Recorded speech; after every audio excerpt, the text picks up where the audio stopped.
ダブルデグリーの一環としてエコール・セントラル・リールの1年生で勉強しています。I'm an exchange student participating in the semester by research program at École Centrale de Lille. Hoje estou no programa de duplo diploma da École Centrale de Lille como engenharia generalista e estou focado mais na área de data e engenharia biomédica.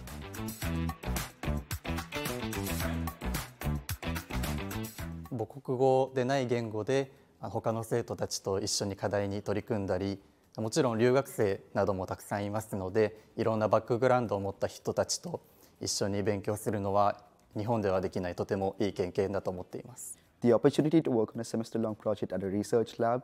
and the kind of exposure that comes with it has been incredibly valuable for me. Bom, o duplo diploma tem sido um ponto alto da minha experiência acadêmica. Eu tenho aprendido muito mais do que só as hard skills dentro das diferentes áreas da engenharia, mas principalmente uma experiência cultural muito importante para mim. Aprendendo com vários tipos de nacionalidades, você consegue ter mais soluções e encontrar um debate mais rico.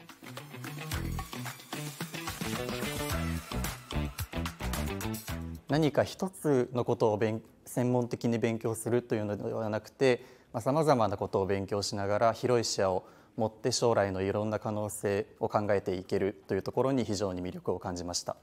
The flexible nature of the research project and the hands-on coursework, all without the stress of high tuition fees, prompted me to choose Centrale Lille. Eu sempre tive um grande interesse pelas áreas da engenharia em geral. Então, com a carreira de engenharia generalista, você tem mais assuntos para tratar sobre diversas áreas e assim você realmente traz um enriquecimento para o debate e aprende a trabalhar dentro da sua própria área de origem, um melhor viés.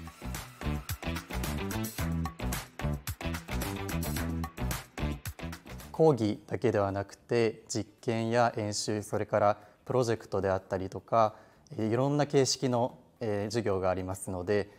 理論と実践の両面において質の高い教育が担保されていると思います。I was impressed by how approachable and supportive the professors were and how they connected the course content to their own research. Todas as matérias aqui têm sido ministradas com um nível muito elevado, uma quantidade de docentes excepcional para cada curso. E a infraestrutura em geral é muito grande e bem moderna e me impressiona quando eu cheguei até hoje.